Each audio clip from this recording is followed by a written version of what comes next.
Hello students, you are welcome to my YouTube channel Online CBSE Classes. We are studying class 12th chemistry chapter 1, that is the solid state.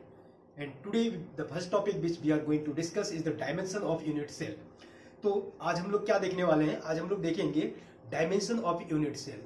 यानी कि अभी तक हम लोगों ने जो भी डिस्कस किया, मान लेते हैं कि अगर क्यूबिक सेल की बात करें तो डायमेंशंस क्या होता है। डायमेंशंस का मीनिंग ये है कि उसकी जो एक साइज होगी, स्पेसिफिक साइज होगी या वॉल्यूम होगा या फिर मास, इन सब का हम कैलकुलेशन करने वाले हैं। यानी calculation involve in the dimension of unit cells. तो चलिए सबसे पहले देखते हैं कि यूनिट सेल हम एज्यूम करते हैं, let us suppose that we are having a cubic unit cell. हम क्यूबिक यूनिट सेल लेते हैं which is having side a. इस क्यूबिक यूनिट सेल की साइड क्या है, साइड की लेंथ क्या है, ए है। थोड़ा इसको सही से बना लें।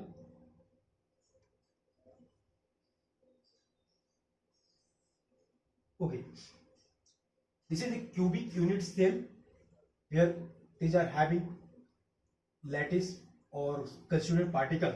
तो यहाँ पे क्या है, इस क्यूबिक यूनिट सेल का जो साइज होगा वो a होगा, ठीक है। डायमेंशन जो होगा वो a क्या है, इस दोनों कंस्टिट्यूएंट पार्टिकल के बीच का डिस्टेंस है। इनके अगर सेंटर और सेंटर के बीच का डिस्टेंस कहें तो वो क्या डिस्टेंस हो जाएगा, a। और हम लोगों ने इसके बारे में बहुत अच्छे से प्रीवियस क्लासेस में रिलेशन बिटवीन रेडियस और डायमेंशंस के बीच में जो रिलेशन था डिफरेंट यूनिट सेल्स के लिए, वो हम लोगों ने किया हुआ था। तो आज हम लोग देखने वाले हैं कि डायमेंशंस के लिए रिलेशन। तो लेट m क्या होगा, m is the mass of unit cell, ठीक है। m is small m mass है यूनिट सेल का, और capital M atomic mass number, ठीक है, atomic mass number. And Na is Avogadro number या फिर एवोगैड्रो कांस्टेंट,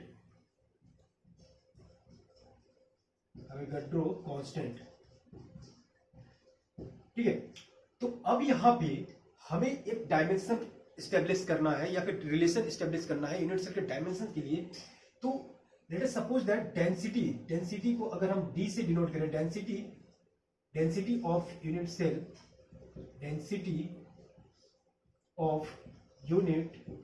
सेल, यहां पे एवोगैड्रो कांस्टेंट की वैल्यू होती है 6.02 इंटू 10⁻23, ठीक है। ये कांस्टेंट की वैल्यू होती है, डायमेंशन लेस होता है। तो यहाँ पे एवोगैड्रो कांस्टेंट की वैल्यू 6.02 इंटू 10⁻23 ले रहे हैं, और density D of unit cell density हो गया। तो अब देखिए हमें जो डायमेंशन इसका एस्टैब्लिश करना है वो क्या हो जाएगा, डेंसिटी। अगर मैं डेंसिटी की बात करूं, चलिए एक और लिख लेते हैं, Z is the number of atoms, ठीक है। किसी भी यूनिट सेल के लिए नंबर ऑफ एटम्स, जैसे कि हम लोगों ने प्राइमेटिव यूनिट सेल के लिए नंबर ऑफ एटम्स जो था 1 था। अगर वही बॉडी सेंटर्ड है तो 2 हो जाता था, फेस सेंटर्ड के लिए 4 हो जाता था। इस तरह से हम लोगों ने देखा था। तो वही होगा, अगर यूनिट सेल का किस टाइप का यूनिट सेल है उसके अकॉर्डिंग नंबर ऑफ एटम्स हम लेंगे। तो अब डेंसिटी की बात करते हैं। Density is equal to mass upon volume, ठीक है। मास, यहाँ पे मास, और ये स्मॉल m से मास को डिनोट कर रहे हैं, कैपिटल M से ऑटोमिक मास है, तो स्मॉल m हो गया और स्मॉल m। बट अब यहाँ पे देखिए डेंसिटी को डायरेक्टली कैलकुलेट करने से पहले हम कुछ कैलकुलेशन कर लेते हैं। कैलकुलेशन ये होगा कि जेड नंबर ऑफ एटम्स और m क्या है, मास ऑफ यूनिट सेल। अगर ये नंबर ऑफ एटम्स m है और small number of atoms z है और mass of unit cell m है, तो टोटल मास कितना हो जाएगा, total mass of unit cell कितना हो जाएगा, is equal to z into m, ये हो जाएगा। और यहां पे देखिए एवोगैड्रो कांस्टेंट की वैल्यूज जो होती है, mass is equal to atomic weight upon Avogadro constant Na, ये होता है। इन दोनों को हमें माइंड में रखना है एक ये हो गया और एक ये हो गया। इसके बाद हम डेंसिटी अब कैलकुलेट करेंगे। इसके बाद जो डेंसिटी होगा, यूनिट सेल की डेंसिटी जो हो जाएगी वो क्या हो जाएगी,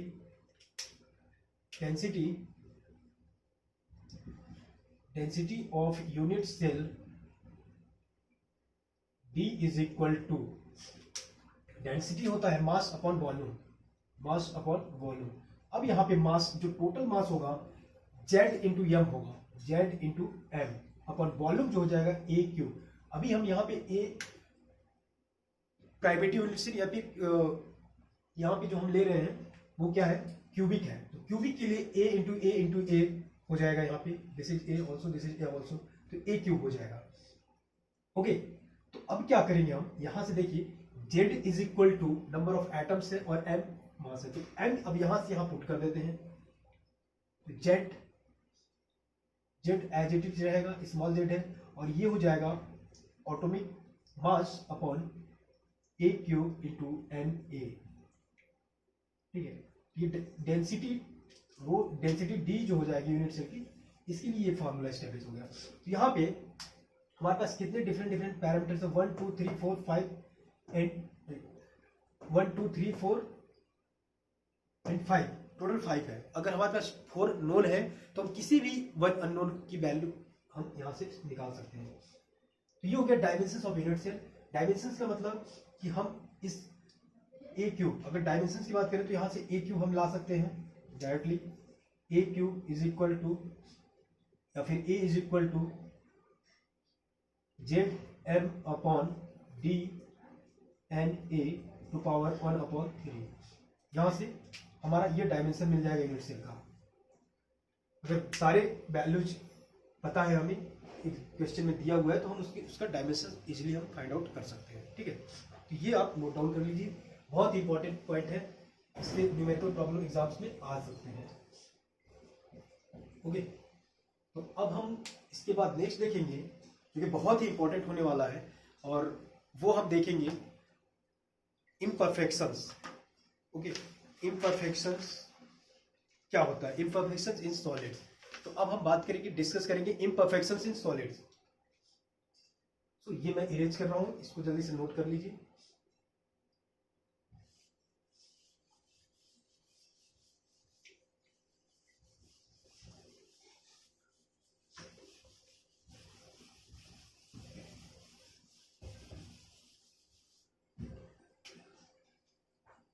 imperfections इन सॉलिड। सबसे पहले समझेंगे हम कि इम्परफेक्शंस क्या होता है। देखिए, कोई भी यूनिवर्स में कोई भी अगर क्वांटिटी है, मैटर्स है या फिर कोई भी सब्सटेंस है, तो ये एज्यूम किया जाता है कि वो परफेक्ट होगा। बट इन एक्चुअल में क्या होता है कि कोई भी बॉडी या कोई भी सब्सटेंस परफेक्ट नहीं होता है। तो परफेक्ट का मीनिंग ये हुआ कि वो आइडियल हो। अब आइडियल तो होता नहीं है कुछ भी चीज, सब हर एक चीज रियल होता है। तो हम जो यूनिट सेल है या फिर कोई भी सॉलिड बॉडी है, हम ये एज्यूम करते हैं कि वो आइडियल होगा, बट एक्चुअल में कुछ ना कुछ उनमें डिफेक्ट्स होते हैं। तो वही हम आज डिस्कस करने वाले हैं कि इम्परफेक्शंस इन सॉलिड। इम्परफेक्शन का मीनिंग ये हुआ कि जैसे हमारा यूनिट से जो क्रिस्टलाइजेशन के थ्रू जो यूनिट सेल का फॉर्मेशन होता है, क्रिस्टलाइजेशन क्या होता है, crystallisation is the process of crystal formation with the help of lattice या फिर क्रिस्टल लैटिस। जो क्रिस्टल लैटिस होते हैं या फिर लैटिस पॉइंट होते हैं, उनको जब हम एक दूसरे से कंबाइन करते हैं तो हमारा स्ट्रक्चर फॉर्म होता है, और क्रिस्टल, उसको हम क्या कहेंगे, क्रिस्टल स्ट्रक्चर कहेंगे। तो अब देखिए, सपोज करते हैं कि हमारे पास किसी भी एक हम यूनिट सेल लेते हैं और उसमें जो कंस्टिट्यूएंट पार्टिकल्स होंगे, कंस्टिट्यूएंट पार्टिकल जैसे कि हम लोगों ने पहले पढ़ा हुआ है कि अगर हम इस तरह से कंस्टिट्यूएंट पार्टिकल्स एक स्फेरिकल फॉर्म में हम लेते हैं, तो हम कुछ इस तरह से लेते हैं कि 1 डायमेंशनल में पहले एस्टेब्लिश करते हैं, फिर 2 डायमेंशनल बनता है, और ये 2 डायमेंशनल इस तरह से बनता जाता है, और इसके पीछे भी रखते हैं तो 3 डायमेंशनल बन जाता है। तो अब देखिए, तो इम्परफेक्शन क्या होगा। अभी हम लोगों ने ये एज्यूम किया था कि जो क्रिस्टल लैटिस है या फिर जो फ्री स्पेस में जो लैटिस होते हैं या कंस्टिट्यूएंट पार्टिकल्स होते हैं, वो एक रेगुलर और एक रेगुलर पैटर्न में वो अरेंज्ड है, उनका जो अरेंजमेंट है वो रेगुलर पैटर्न में अरेंजमेंट है। बट अगर क्या होगा, सपोज दैट कि उनका जो पैटर्न है वो रेगुलर ना हो, तो उस कंडीशन में हम क्या कहेंगे, तो अरेंजमेंट जो होता है उनमें इरेगुलरिटी आ जाती है। इरेगुलरिटी मतलब कि अभी एक के बाद एक एटम्स एक दूसरे से बहुत ही क्लोजली स्पेस्ड है। हम लोगों ने ये भी पढ़ा हुआ है, पैकिंग फैक्टर्स के बारे में पढ़ा, तो ये बहुत ही क्लोजली स्पेस्ड है। तो यहाँ पे इनका जो अगर कोई एक एटम ऐसा हो जाए कि उसको वहां से अपने रेगुलर स्पेस से वो डिस्प्लेस हो जाए, या फिर उसका जो एक सीक्वेंस है वो डिस्टर्ब हो जाए, तो इस तरह से क्या हो जाएगा, इरेगुलरिटीज आ जाएगी। तो डिफेक्ट्स क्या होते हैं, irregularities in the arrangement of unit constituent particles. ठीक है, तो यहाँ पे लिखेंगे इम्परफेक्शन में, इम्परफेक्शन इज, ये हो जाएगा irregularities, irregularities in the arrangement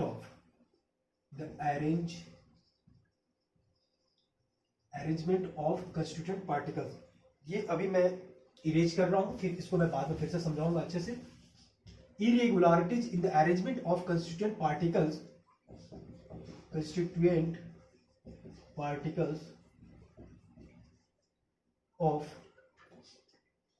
of unit cell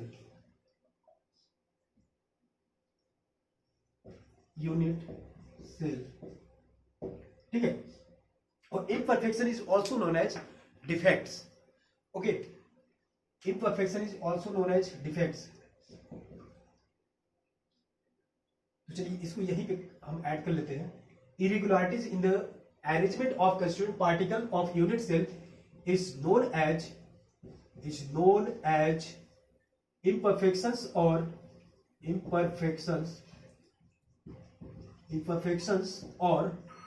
defects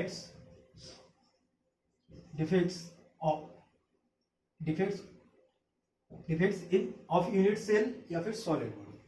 तो अब देखते हैं कि डिफेक्ट्स या फिर इम्परफेक्शंस कितने तरह के होते हैं। तो डिफेक्ट्स में हम लिखेंगे defects, these are of two types। defects are of basically two types। first is point defects and second one is line defects।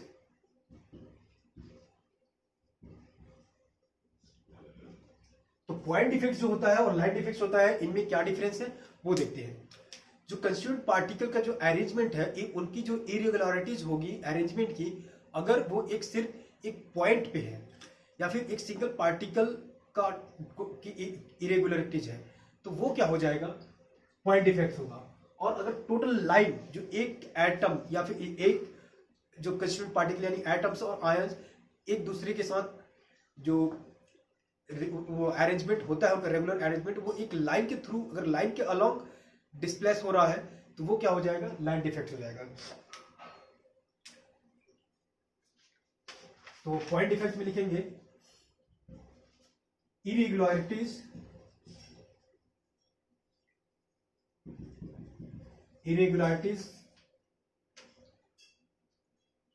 और deviations of constituent particles, irregularities or deviations of constituent particle from ideal arrangement of constituent particle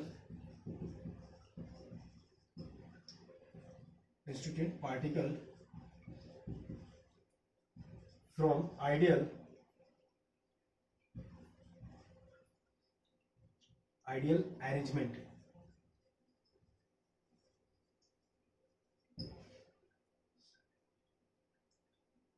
around or along a point,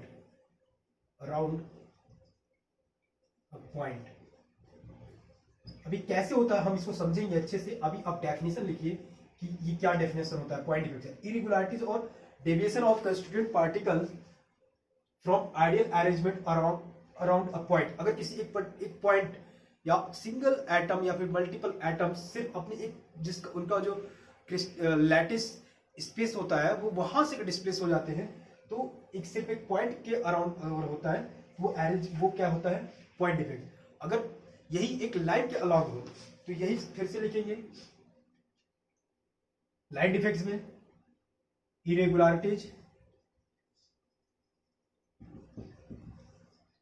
irregularities of constituent particles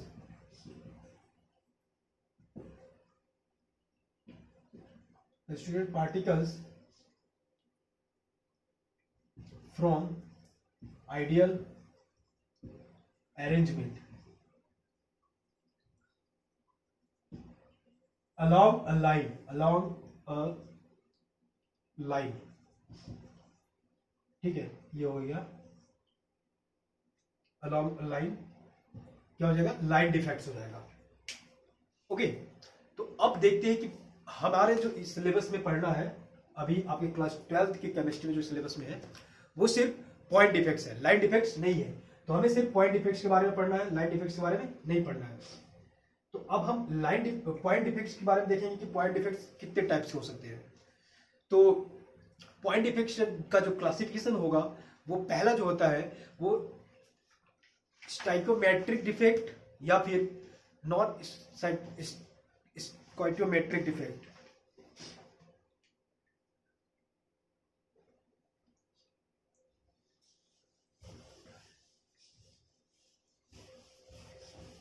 ये आप note कीजिए।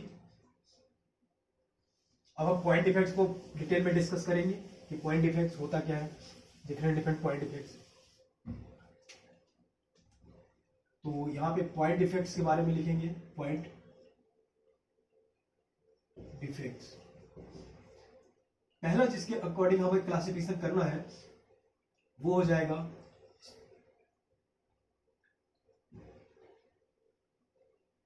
Stoichiometric defect.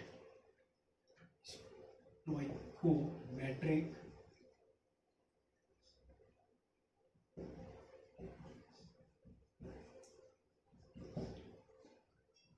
ठीक है।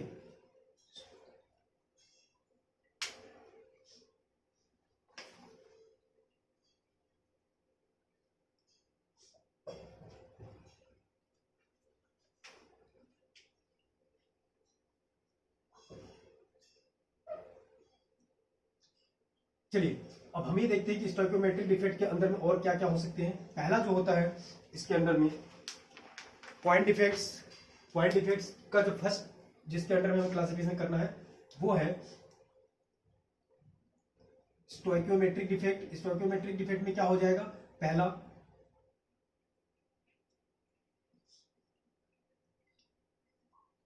Vacancy defect.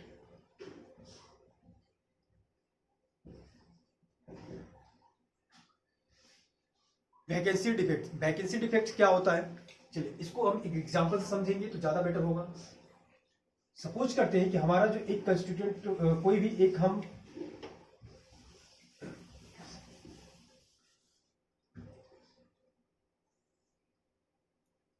Atoms या ions का हम arrangement लेते हैं। सपोज करते हैं कि हमारा जो क्रिस्टल फॉर्मेशन हुआ है वो अरेंजमेंट 1 डायमेंशन 2 डायमेंशन में रेगुलर स्पेस में इस तरह से अरेंज है। और इस तरह से अगर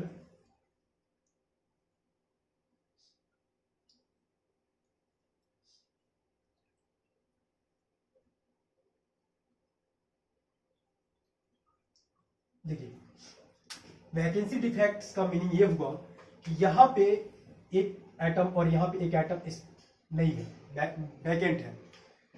तो वैकेंसी डिफेक्ट के अंडर में हम सिंपली ये कह सकते हैं कि अगर कोई एटम अपने रेगुलर लैटिस स्पेस से नहीं रहता है, वहां पे वो वैकेंट हो जाए, वो स्पेस रेगुलर लैटिस स्पेस से स्पेस वैकेंट हो जाता है, तो वहां पे क्या हो जाएगा, वो वैकेंसी डिफेक्ट हो जाएगा।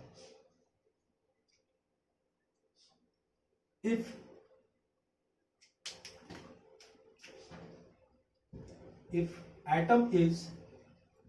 atom or particle is missing from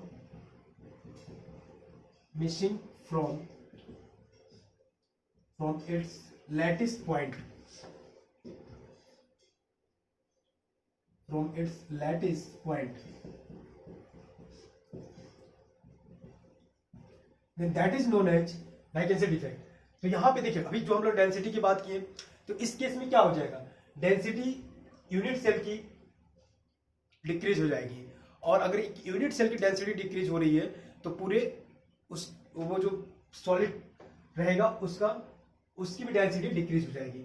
तो वैकेंसी डिफेक्ट के और अंडर में हम क्या देखेंगे, वैकेंसी डिफेक्ट में सिंपली हम ये कह सकते हैं कि अगर कोई कंस्टिट्यूएंट पार्टिकल अपने लैटिस या फिर लैटिस स्पेस से जो जहां पे वो होना चाहिए था वहां पे नहीं है, अगर मिसिंग है, तो इस केस में क्या हो जाएगा, वैकेंसी डिफेक्ट हो जाएगा। अब दूसरा देखेंगे interstitial defect.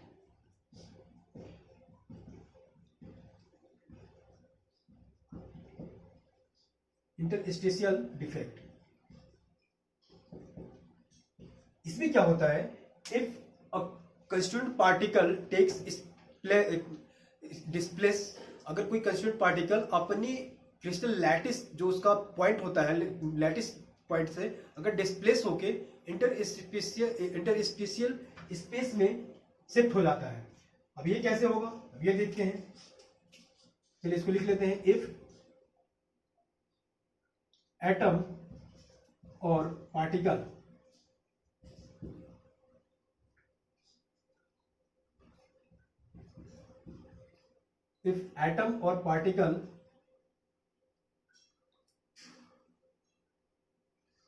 shifted to interstitial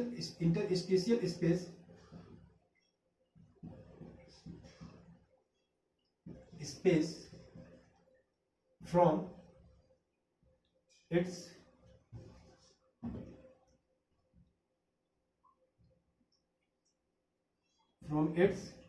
lattice point।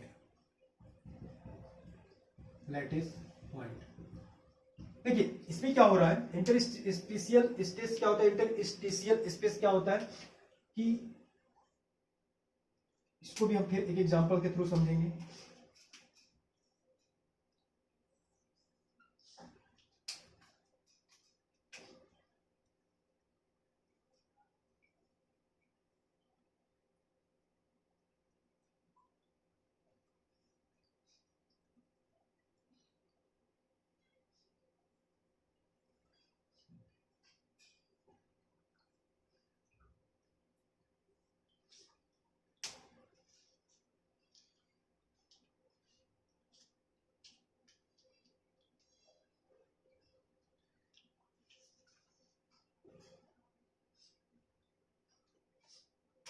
ये जो स्पेस होता है यहाँ पे या फिर यहाँ, ये जो स्पेस होगा इंटरस्टिशियल स्पेस कहलाता है। अगर कोई एटम इस इंटरस्टिशियल स्पेस में रहे, मिले, ये ऐसे हो जाए या फिर यहाँ पे हो जाए, तो क्या होगा, इस तरह का डिफेक्ट जो होगा इंटरस्टिशियल डिफेक्ट कहलाता है। ठीक है,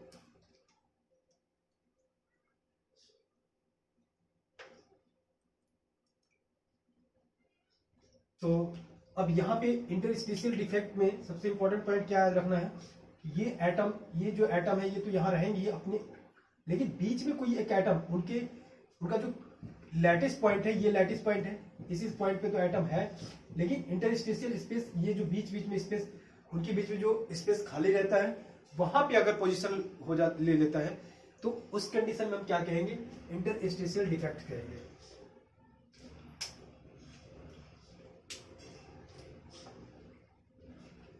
तो ये हो गया दो तरह का, vacancy defect and interstitial defect.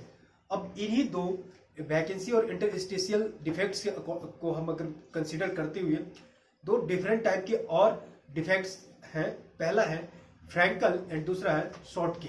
तो फ्रैंकल डिफेक्ट्स के अकॉर्डिंग क्या होता है, देखिए फ्रैंकल डिफेक्ट्स और शॉर्टकी डिफेक्ट्स बेसिकली आयनिक सॉलिड के लिए है। आयनिक सॉलिड की बात करें तो अगर सोडियम क्लोराइड की बात करते हैं, सोडियम क्लोराइड में पॉजिटिव एंड नेगेटिव आयंस होते हैं, एन आयन और केट आयन। तो इस कंडीशन में क्या होता है कि अगर एन आयन और केट आयन, अगर एक केट आयन मिसिंग हो, अगर केट आयन डिस्प्लेस हो जाता है, डिस्प्लेस टू इंटरस्पेशियल स्पेस, तो ये फिर वैकेंसी डिफेक्ट हो जाएगा। वो इंटरस्टिशियल डिफेक्ट्स हो जाएगा। तो देख, इसको तो हम समझ लिए ये अच्छे से क्या है। अब देखते हैं फ्रैंकल डिफेक्ट्स।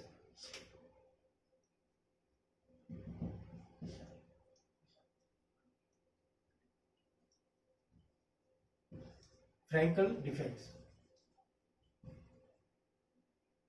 फ्रैंकल डिफेक्ट्स में क्या होगा? फ्रैंकल डिफेक्ट्स को भी हम एग्जांपल के थ्रू समझेंगे कैसे होता है। आयोनिक सॉलिड में, कोई भी आयोनिक सॉलिड लेंगे, मान लेते हैं कि सोडियम क्लोराइड लेते हैं, और उसमें केटायन जो होगा वो डिस्प्लेस हो जाएगा, और डिस्प्लेस होकर कहाँ चला जाएगा? इंटरस्टिशियल स्पेस पे चला जाएगा।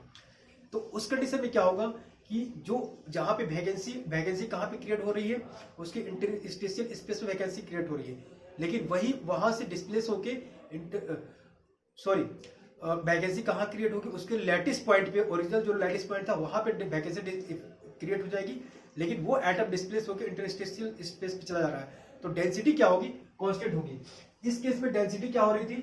डेंसिटी डिक्रीज हो रही थी। लेकिन फ्रैंकल डिफेक्ट्स में देखिए, अब इसको हम समझेंगे एग्जांपल के थ्रू तो ज्यादा क्लियर होगा।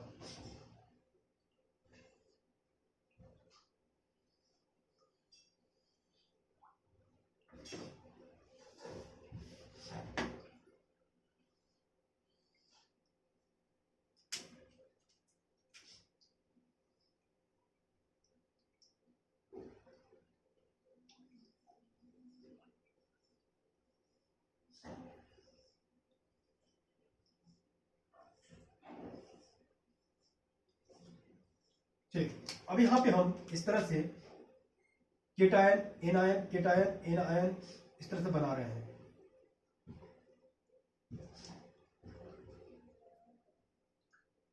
ओके, अब अगर ऐसा हो कि एक केटायन अपने लैटिस पॉइंट से डिस्प्लेस होके इंटरस्टेशियल स्पेस पे आ जाए, तो कैसे होगा?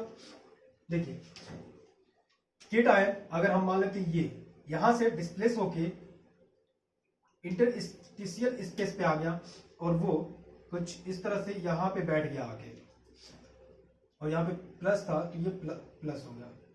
तो इस तरह क्या हुआ? ये यहाँ पे डिस्प्लेस होके आ गया, तो उसका जो मास था वो तो सेम रहेगा इस टोटल यूनिट सेल के लिए। तो डेंसिटी इसकी कांस्टेंट रहेगी, फ्रैंकल डिफेक्ट के केस में डेंसिटी कांस्टेंट रहेगी, और लेकिन वैकेंसी हो जाएगी कहाँ पे? लैटिस पॉइंट पे। ठीक है, तो इस तरह से ये एक तरह से इंटरस्टेशियल स्पेस पे आ गया। और अब नेक्स्ट जो होता है शॉर्टकी।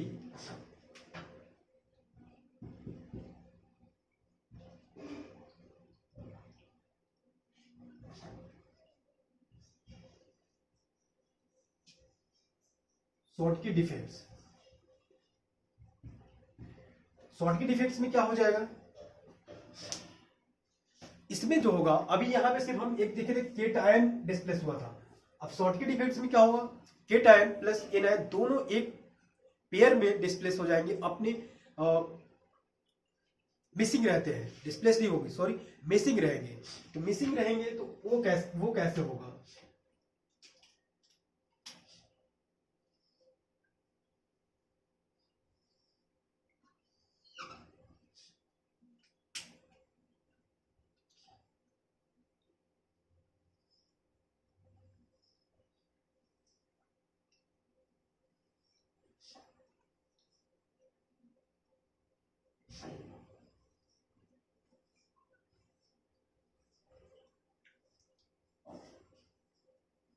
देखिए, केटायन एनायन बनाते हैं हम यहाँ पे,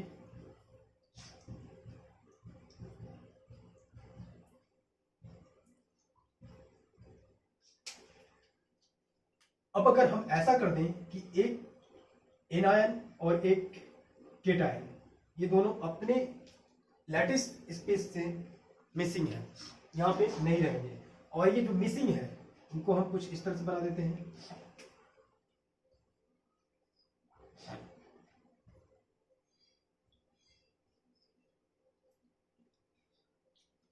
यहां भी हम कर सकते हैं इस तरह।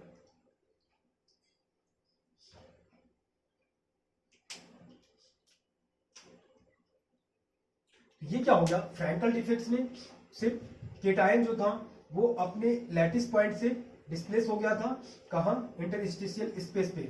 लेकिन अब इस केस में क्या हो रहा है कि यहाँ पे एनायन था और यहाँ पे केटायन था, एनायन केटायन दोनों का पेयर मिसिंग है। तो पेयर मिसिंग है तो ये पेयर मिसिंग का मतलब इलेक्ट्रिकल न्यूट्रलिटी आ गई इनमें, ठीक है। अब यहाँ पे इलेक्ट्रिकल न्यूट्रलिटी नहीं है क्योंकि एक केटायन मिसिंग है, तो यहाँ पे बैलेंस नहीं हो रहा है, यहाँ पे बैलेंस हो जा रहा है। तो इस केस में क्या हो जाएगा, डेंसिटी डिक्रीज हो जाएगी। क्यों? क्योंकि दोनों पेयर यहाँ से नहीं है, मिसिंग है। ये था डिफेक्ट्स और इम्परफेक्शन ऑफ सॉलिड्स। और